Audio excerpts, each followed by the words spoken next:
Bien, rebonjour à toutes et à tous. On arrive à une séquence de cette journée qui nous tient particulièrement à cœur. Vous êtes dans cette salle pour l'essentiel des chercheurs, des professionnels, des opérateurs, des institutionnels. J'en profite pour saluer et pour remercier les administrateurs de la Fondation Médéric Alzheimer qui sont présents. On a considéré, quand on a pensé à cette journée, absolument essentielle, d'associer à notre réflexion des personnes qui vivent les questions dont nous parlons, les questions auxquelles nous avons réfléchi tout au long de cette journée, des personnes qui ont des difficultés de mémoire. Et pour cela, on a organisé tout ce printemps 2016 à l'accueil de jour Mémoire Plus d'Isatis dans le 15e arrondissement, un groupe d'expression qui s'est réuni tous les 15 jours le lundi de 11h à midi, qui a réuni une dizaine de personnes et qui ont accepté, ces 10 personnes ont accepté de réfléchir avec nous et en leur demandant, en leur disant, il y a de la recherche et de l'innovation sociale sur ces difficultés de mémoire, on voudrait que vous nous aidiez à réfléchir aux sujets qui sont prioritaires, aux sujets qui sont importants. Un groupe d'expression sur la durée, plusieurs mois, on a abouti à 9 heures d'enregistrement et on a sélectionné dans ces 9 heures d'enregistrement 17 minutes qu'on va vous diffuser dans un instant. Donc on remercie beaucoup toute l'équipe de l'accueil de jour Mémoire Plus, en particulier Marie-Laure Martin, qui est ici présente.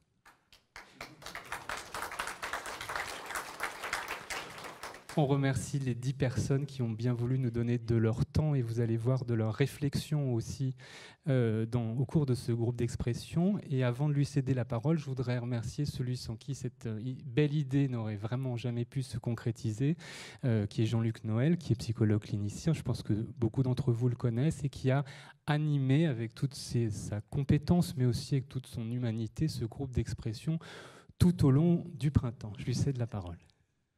Après ça, bonjour.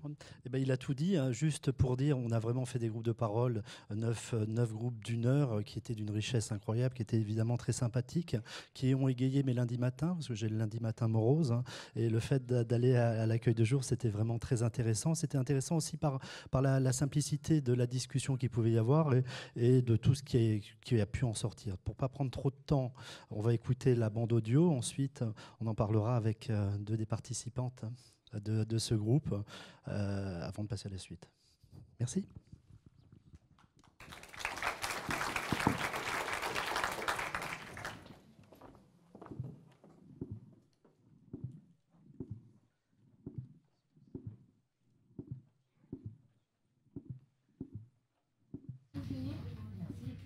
Bonjour madame. Installez-vous. On est au complet. Donc là où l'idée, c'est qu'on se réunisse ensemble pour discuter un petit peu de toutes les problématiques qui vont tourner autour de la perte de mémoire, de cette maladie, de la perte de mémoire, de difficultés que vous pouvez rencontrer. Parce que notre idée à nous, c'est d'apprendre à connaître un petit peu par l'usager, par celui qui perd la mémoire. La maladie. La maladie, les problématiques qui se posent à vous et surtout ce vers quoi vous aimeriez finalement que la recherche ou les études puissent s'orienter, je vais dire, en partant de votre expertise, de votre expérience. La mémoire, comment ça se manifeste pour vous, la difficulté de mémoire? Quand je pense à quelque chose que dans ma tête je nomme, et puis 5 minutes après, j'ai oublié. J'ai oublié, ça peut être le mot, ça peut être l'idée. Donc ça me gêne beaucoup. Avant, j'allais une fois par mois dans chaque famille pour passer toute une journée pour que la maman soit libre. Mais maintenant, ça, je ne peux plus le faire. Des choses que... Mais c'est la vie. C'est la vie, oui. Oui, ça bouge. C'est pas toujours marrant. Oui, c'est pas marrant, mais moi, je me plains pas. Oui. Je me plains pas du tout, parce que c'est bien organisé. Et puis... Bon, parfois j'énerve un peu mon mari parce que j'oublie les choses, mais Ça marche quand même. Oui. Par exemple, ce matin, je me suis dit, je vais pas amener mon itinéraire, parce que j'ai un itinéraire pour aller de la rue Olivier de Serres à ici. Et voilà que je me suis perdue. Je me suis retrouvée. J'ai dit, bon, la prochaine fois, j'apporterai mon itinéraire que j'aurai dans ma poche et je ne prendrai plus. Il vaut mieux que j'ai l'itinéraire. Je suis finie par arriver, mais j'ai stressé. Je ne sais plus manipuler le téléphone. D'accord. J'ai peur de le casser, j'ai peur de faire des bêtises. Oui. Cuisine, je suis encore relativement à l'aise. Oui. Dans ma chambre, je suis à l'aise. Mais le téléphone, c'est devenu un objet précieux que je risque de casser. Donc, on le laisse. Je le laisse tranquille. Et puis j'ai arrêté la voiture à 85 ans. Là, quoi? La voiture. La voiture à 85 ans. Bon, j'avais considéré ça un peu comme une punition, en fait. Oui. Tu arrêtes parce que tu te rends compte que tu n'es plus capable physiquement de faire ça. C'est un coup dur pour un homme. Je veux dire, je ne suis plus bon à rien. Mais c'est les enfants qui m'ont dit, maman, maintenant, tu risques de créer un accident, alors on te supprime la voiture. J'ai aussi une peur d'occasionner des accidents. Moi, ça m'a soulagée quand ils ont dit non, il faut. Ah oui, moi aussi. Oui. J'ai dit, À la fois, je me suis sentie castrée Ouais. et en même temps libérée. soulagée. C'est très curieux. Moi aussi. C'est Intéressant, vous disiez, les enfants, eux, c'est des spécialistes pour faire ouais. parler. Ils sont comme ça, les vôtres? Elle a bien raison. Oui. C'est devenu pire que les parents avant. Ah oui. Tout à fait. Au point qu'on se dit, il faut que je m'organise pour mentir. Ah oui. C'est très... Monter des petites histoires toutes Ouais, parce qu'il mais c'est vraiment... par amour. Oui, c'est par amour, mais C'est enfin, bon. vous le vivez quand même un peu comme de la persécution dans ce que j'entends. Oui. Ben, c'est-à-dire c'est un petit peu renversé, Ouais. sans qu'on s'y attende. Alors il faut s'y faire, c'est tout. On se retire dans une espèce de capsule qui me protège. C'est pas désagréable. Je regarde. Voilà. Là, avec vous, j'avais envie de vous interroger sur votre perception finalement de l'hébergement et de ce que pouvaient représenter pour vous les maisons de retraite. Il faut que ce soit un choix personnel peut-être. Oui. Déjà que la décision soit prise par la personne. Oui. Voilà. À ce moment-là, on revient par l'arrière en général. Ouais. J'y suis et vraiment c'était pour... ma raison première, c'était parce que les enfants voulaient que j'aille vivre avec eux et que c'est une chose que j'aurais jamais fait. Oui. Voilà, c'est tout. Moi, j'en pense qu'en maison de retraite, je ne pourrais pas y aller. Parce que ça ne me plaît pas du tout. Je suis toute seule, je me débrouille toute seule. J'ai une filleule qui vient de temps en temps, quand elle le peut, déjeuner avec moi le midi. Mais je fais tout chez moi et je me trouve très bien comme ça. C'est bien. Non, je ne pourrais pas. Il vaut mieux que je me ravente. Ah oui, carrément. Ah oui. Ah oui. Plutôt mourir que la maison de retraite. Ah oui. Ah oui, c'est pareil. Ah oui. Ah oui. Je crois que j'y irais si j'étais invalide complètement, pour ne pas être obligé d'avoir des personnes qui s'occupent de moi. Je n'aime pas du tout qui est donné dans des maisons de retraite en général, c'est-à-dire des chansons, je ne sais pas comment les caractériser, mais Étoile des neiges, par exemple, ça c'est vraiment l'horreur pour moi. Et donc des chansons un peu sirupeuses, un peu sentimentales, etc.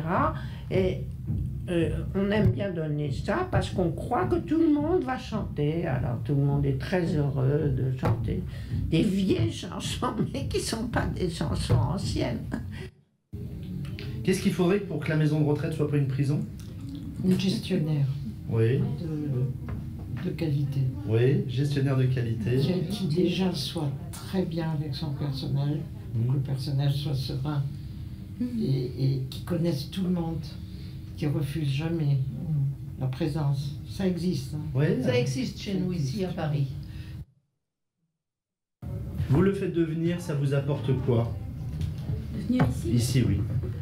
Ben, de voir d'autres gens, Oui. de voir du monde. De ne pas rester seul. Oui. Oui. Bon, j'ai mon mari à la maison, mais ça me sort de dehors, quoi. Je vois des gens. Et vous vous sentez mieux? Je sais pas si je me sens mieux, mais je ne manquerai pas pour un empire. Voilà. Comme si les personnes qui s'occupent d'Isiatis avaient inventé un secret. Ouais. Absolument. Quelque chose. Inventé. De toutes pièces. Non, mais vraiment.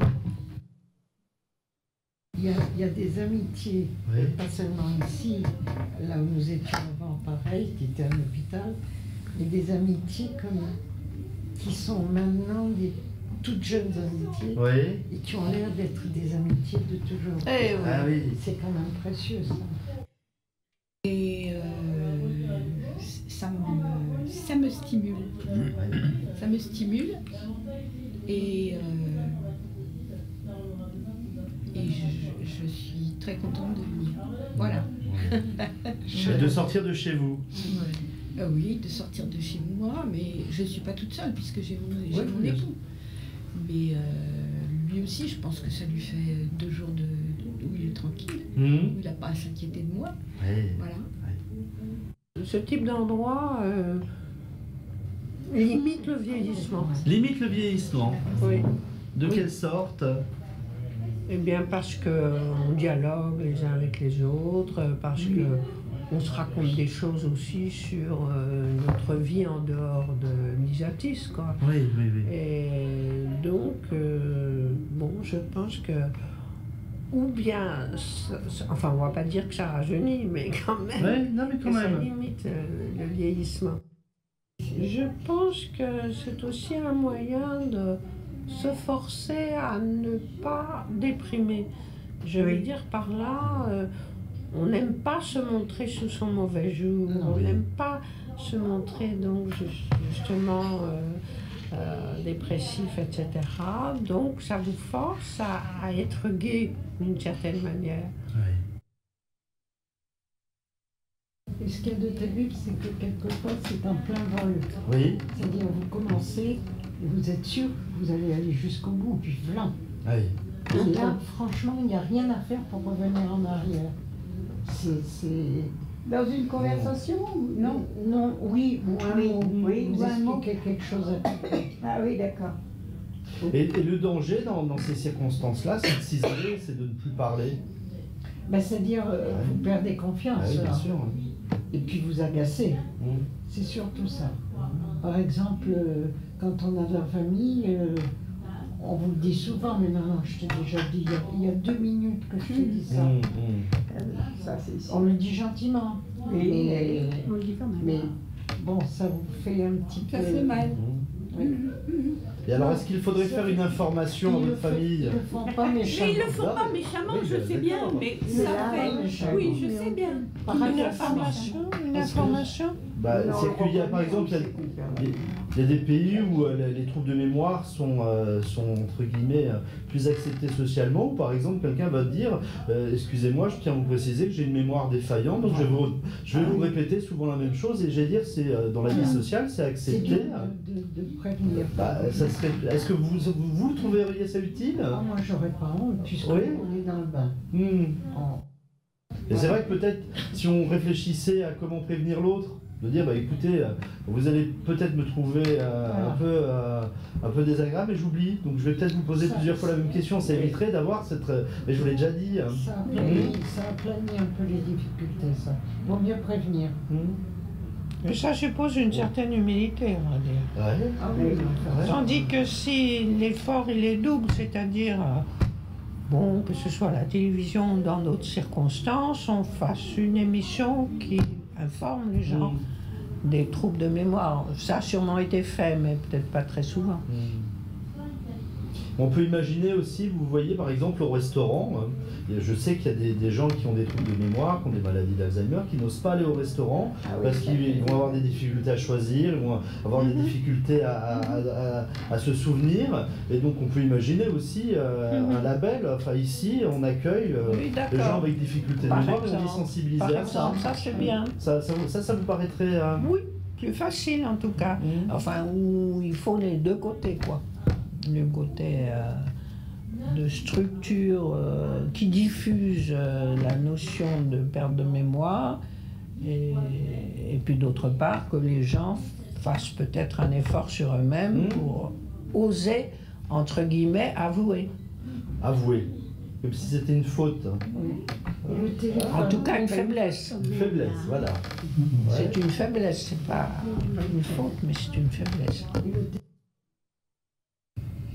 Et qu'est-ce que vous auriez comme question à poser au clic?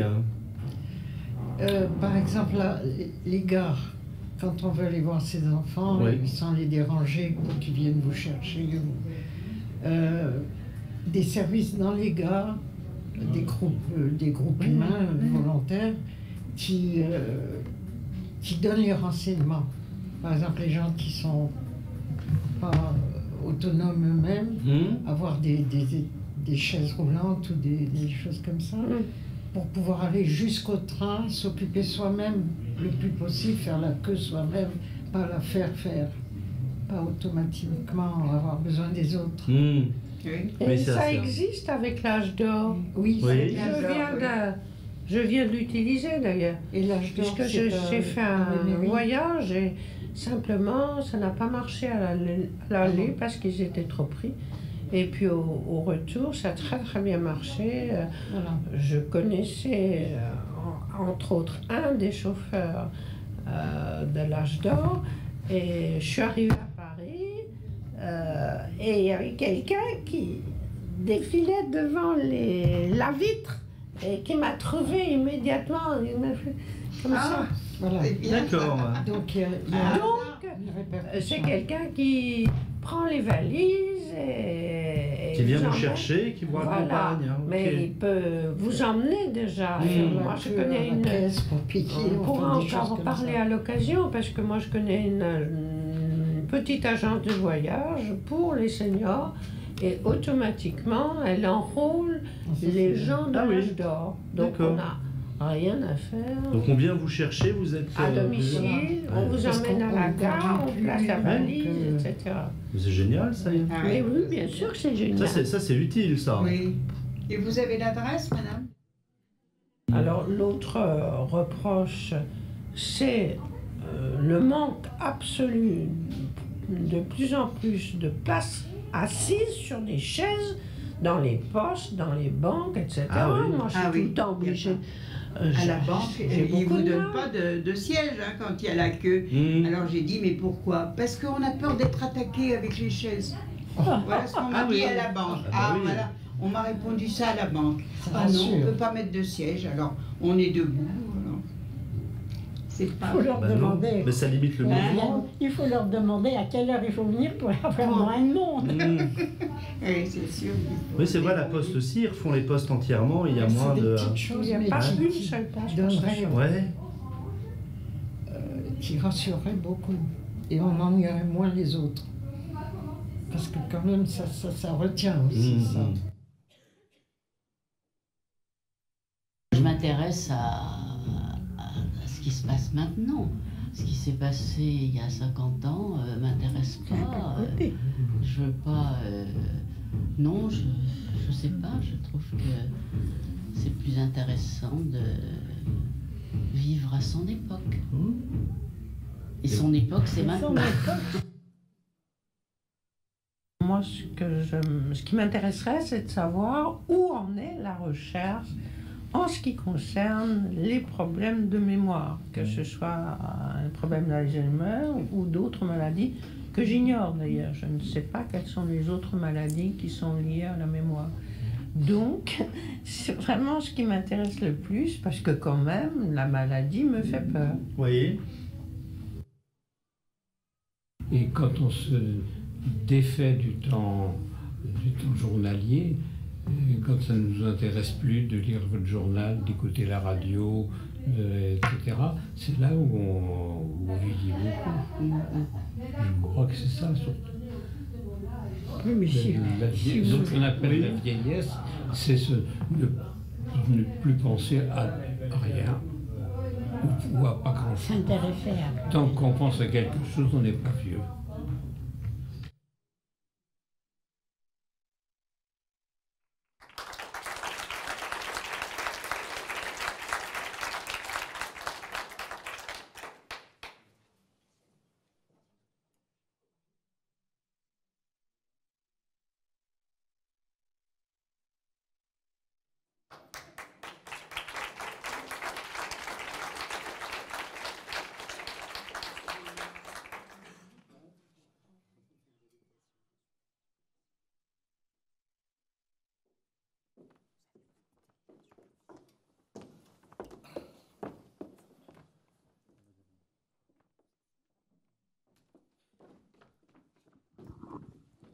Donc, nous sommes ici présents pour chanter Étoile des Neiges. Non, vous êtes sûr? Bien, bah écoutez, merci. Voilà une brève présentation. Je ne sais pas ce que vous en pensez, je ne sais pas ce que vous en retirerez. Hein. Mais en tous les cas, c'était des moments qui n'étaient pas désagréables. Et mesdames ont accepté de venir juste témoigner, hein, nous en parler un petit peu. Donc je vais vous donner la parole. Hein, et, pour dire un petit peu ce que vous avez pensé de ces groupes et ce que vous pensez de cette initiative, hein, et d'être face à tous ces gens. Bon, cette initiative, pour moi, m'a beaucoup intéressée. J'ai beaucoup aimé ce que j'en ai tiré, mais surtout les échanges que nous avons eus, qui ont même parfois été joyeux.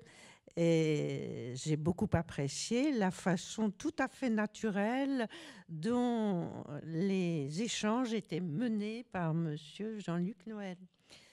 Est-ce que ça m'a changé? Oui, sur certains points. Je me suis aperçue de la façon dont on pouvait s'exprimer différemment de moi sur le même thème que moi. Et comme ce thème était dominant, c'était ce thème de la mémoire, ça m'a passionnée. Alors, qu'est-ce que je peux vous dire de plus? Des petits points au sujet de la mémoire. Des petits points au sujet de la mémoire. J'ai dit oubli de mots, oubli d'idées, mais il y a un troisième domaine où c'est très sensible puisque ça affecte les relations interpersonnelles, c'est les noms des personnes. Alors ça, c'est douloureux. Quand on oublie le nom de quelqu'un, parfois on en a honte, mais autrement, c'est plus que ça. On est navré, on hésite à dire à la personne « excusez-moi, rappelez-moi votre nom ». Bon, c'est pénible. D'autre part, j'avais noté que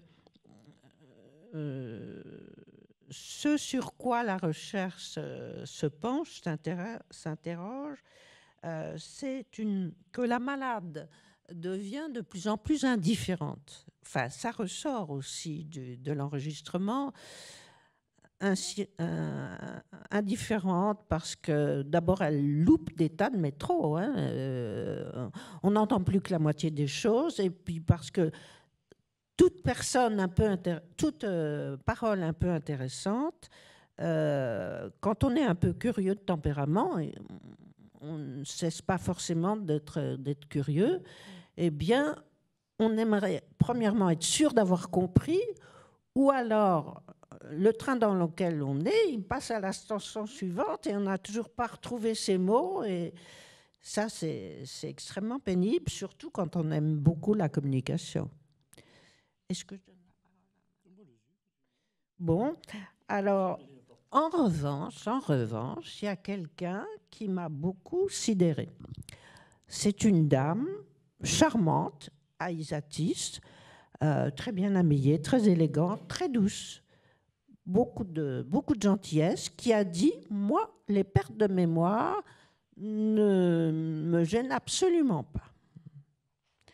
Or, je sais qu'elle a un début d'Alzheimer, enfin, je crois savoir tout au moins. Et donc, cette tranquillité, cette sérénité m'a beaucoup impressionnée.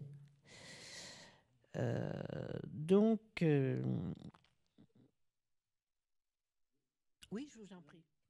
Ce qui se dégageait aussi des groupes, c'est que chacun vit à sa manière les difficultés et chacun n'a pas n'est pas la même importance. Ça, vous le disiez vraiment bien dans tous les débats que vous pouviez avoir. Hein.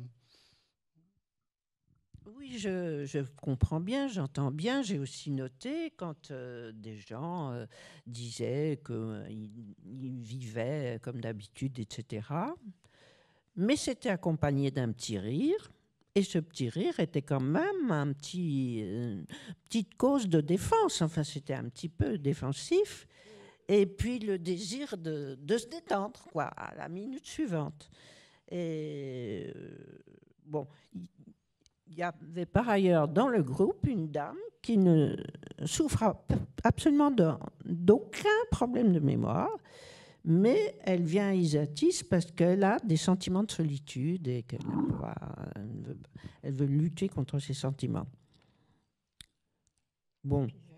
Vous disiez aussi dans le groupe, ça m'avait marqué quand je vous demandais, mais est-ce que ce genre de groupe vous fait du bien à la mémoire? Vous aviez regardé, vous disiez non. Non. C'est autre chose. Oui, non, la mémoire, c'est vraiment... Micro. Oui, non, vous la perdez vraiment, mais c'est total, c'est tout un monde. Ouais. Tout un monde qui s'écroule, et puis on a honte des gens.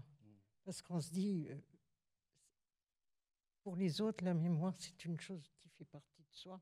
On y a droit comme aux cheveux, comme n'importe quoi qui fait partie de nous. Mais, oui, pardon. Mais on ne peut pas s'en passer de la mémoire. On n'existe plus à partir du moment... On a peur à l'avance, on a peur de penser, on a peur d'exprimer. Et vraiment, je pense que ce n'est pas du tout pour encenser quelque chose ou quelqu'un, mais on n'aurait pas Isatis. Vraiment, je crois que je renoncerai à beaucoup de choses. C'est une canne de bonheur. Voilà. C'est une canne. Puis quotidiennement. Mais même, je mets le pied dans la rue et déjà, tout est compliqué à cause de la perte de mémoire. Mais par contre, c'est les vieux souvenirs, peut-être qu'on s'y raccroche, les vieux souvenirs qui remplacent cette mémoire. Alors on arrive à avoir des visions un peu folles pour ça. On n'est plus soi-même sans mémoire. Je crois qu'on peut la travailler sûrement, mais... Il y a du boulot. Il y a du boulot et c'est très beau ce que vous dites. Et c'est là où ça va nous intéresser par rapport aux chercheurs. Hein. C'est que, vous le dites bien, l'accueil de jour, là celui d'Isatis, c'est primordial pour vous, pour votre identité, pour vous sentir bien. Et c'est vrai que par contre c'est difficile à évaluer ce que ça apporte. C'est pour ça que je trouvais intéressant que vous puissiez en parler. C'est difficile d'évaluer objectivement ce qu'apporte ce genre de structure. Et donc c'est aussi ce qu'on peut lancer aux chercheurs. On vous redonne ce que vous avez perdu, c'est-à-dire vous avez perdu l'estime de vous, pas des autres. Les autres sont intouchés, mais l'estime de vous, vous ne pouvez plus vous supporter. Si vous ne vous reconnaissez pas, vous ne pouvez pas dialoguer avec vous. Tandis que le groupe d'Isiatis est quelque chose de... C'est un groupe, ce n'est pas une personne qui vous fait du bien, c'est un tout, c'est des sourires de partout, l'accueil. Voilà. Oui, l'accueil, l'organisation, on a vu comme c'était organisé, c'est vraiment quasi militaire. Très humain, oui, ça c'est vrai, il faut ça. Je pense que sans ça, il ne réussirait à rien. Mais on redevient un peu des enfants. Alors, un petit peu plus élevé que les enfants parce qu'on réagit un petit peu, mais qu'un petit peu seulement. Je connais beaucoup d'enfants qui chantent Étoile des Neiges. Oui. Donc, assurément. Vraiment. Moi, j'ai eu mon mari pendant 3 ans avec Alzheimer. Et pour moi, c'était... Alors, ce que je vis maintenant, c'est une suite. Mais il existe dans tout ça. Et dans la vie de tous les jours, il est là. Mais parce que l'expérience d'Alzheimer est quand même quelque chose de... J'avais choqué un jour en parlant de... un peu de folie quand même. C'est pour ça que tous les efforts qui vont être faits sont miraculeux, vont être miraculeux. Parce que même la plus petite chose, je crois qu'il y a urgence. Bah, écoutez, merci. En tout cas, non, merci pour tout. Madame Fournier, quelque chose à ajouter? Puis après, oui. Le micro. J'ai envie de dire, sur ce point abordé à l'instant, que Madame Ivanchik a dit, je ne me rappelle plus si c'est dans l'enregistrement ou pas, j'ai toujours peur de raconter ma guerre. Et j'avais voulu lui faire préciser ce qu'elle entendait par sa guerre. Parce que la vie avec des malades, je ne les considère pas comme des malades, je les considère comme des amis. Donc, c'est pas rabaissant de dire des malades en souffrance, disons, des personnes en souffrance. Mais, excusez-moi, j'ai oublié déjà. C'est votre guerre, hein. Racontez votre guerre. Oui, je pense qu'à partir du moment où on rentre dans ce monde, c'est vraiment la guerre de tous les instants. Et ça paraît impossible, mais c'est vrai. Vraiment, plus rien n'est ce que vous avez été. Donc, c'est une urgence. J'ai encore un... Monsieur, oui, quasi militaire. À quoi sert Isatis, par exemple? D'abord, je ne me reconnais pas bien dans le retour à l'enfance. Bon, ça, c'est personnel, mais par Isatis. Mais j'ai noté, et c'est le groupe de parole que nous avons eu a permis instantanément, à ce moment-là, de tenir la peur à distance. Donc, il faut marcher dans ce sens-là pour tenir la peur à distance. Bon, alors, d'autres points. J'ai été frappée à un moment donné.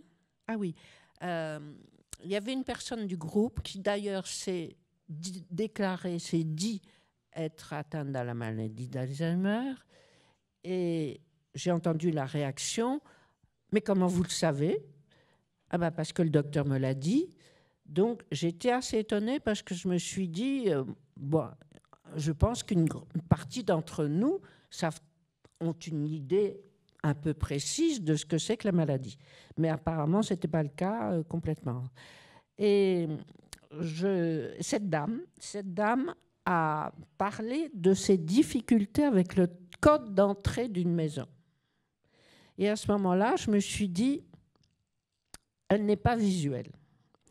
Et comme j'ai une petite formation dans ce domaine, ça m'a indiqué qu'il y avait différentes manières pour des gens qui ont une dominante visuelle ou une dominante auditive ou verbale de perdre la mémoire. Ça me paraît évident et je suppose que ces messieurs ont bien étudié ça.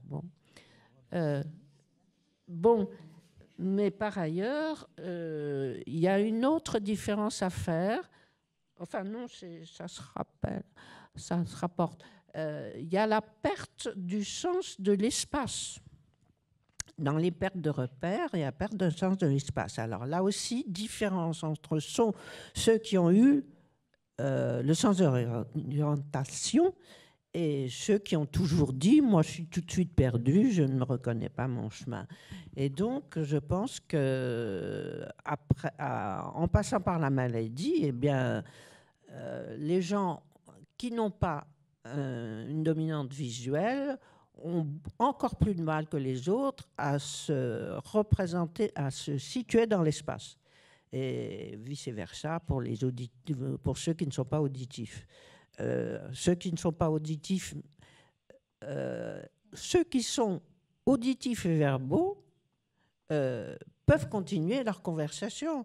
Ils vont prendre des périphrases pour dire les choses pendant un moment. Peut-être ça va très vite disparaître ou quoi. Mais en tout cas, ils sont moins en difficulté dans leur relation vis-à-vis des personnes. Ils ont un intérêt pour la conversation, quoi qu'il en soit, etc. Mais ils peuvent d'autant plus souffrir si cette conversation ne peut plus se faire. J'ai bientôt fini. J'ai bientôt fini. Oui, alors la maison de retraite. La maison de retraite. Donc, on a différentes manières aussi d'aborder la maison de retraite. Même si tout le monde, sauf ma voisine, a dit on entrera le plus tard possible. Et donc, cette phrase que vous avez entendue, on entrera le plus tard possible. Et donc, cette phrase que vous avez entendue, plutôt mourir que la maison de retraite. Et donc, personnellement, je fuis vraiment la maison de retraite.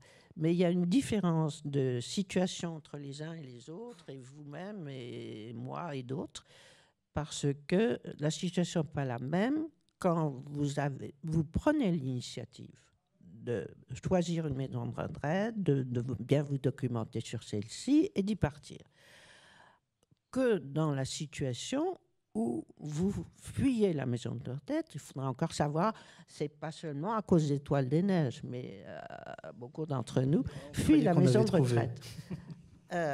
Donc, et y compris dans mon cas, quelqu'un à qui on dit, mais toi qui est tellement relationnel, qui a tellement besoin des autres, etc.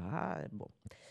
Et puis, différence entre les célibataires, les gens mariés, les gens avec enfants, et il peut y avoir ce cas dont vous parliez, Yvonne, à savoir que les enfants veulent à tout prix caser, pour les protéger, bien sûr, veulent caser leur famille.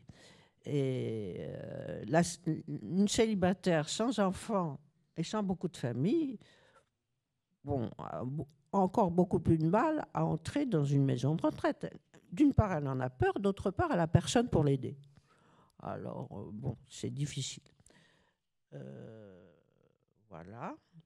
Alors, je vous remercie d'avoir retenu dans l'enregistrement, je vous remercie d'avoir retenu les chaises à la poste et à la banque, parce que vraiment, moi, j'en souffre beaucoup de l'absence. D'autant plus que c'est beaucoup de gens dans ce cas-là. Je marche mal, j'ai des problèmes avec mes pieds, etc. C'est pas en portant une canne que ça va m'arranger. Voilà, alors, à propos, je reviens sur la perte de notion du temps, ou plutôt, je ne l'ai pas exprimé, cette perte de notion du temps. Alors, j'ai passé des semaines dans une institution médicale, et il y avait là une dame qui 10 fois par jour me demandait quel jour est-on, quel jour est-on. Ah, mais est-ce que c'est bien le mardi? Non, c'est pas le mardi, etc., etc. Or, elle disposait, on lui avait donné un calendrier, enfin pas le calendrier des postes, un calendrier plus grand. Il lui suffisait de mettre une croix pour les jours écoulés, pour se retrouver le jour suivant. Mais c'est pas ça dont elle avait besoin. Elle avait très peur de cette perte de notion du temps et elle essayait de vérifier sans arrêt, dans toute la journée, si elle avait vraiment perdu la notion du temps ou pas. Voilà, excusez-moi. Mais merci, mais surtout vous excusez pas. Je ne sais pas, Fabrice. Merci en tous les cas. Merci beaucoup, mesdames, de ce témoignage.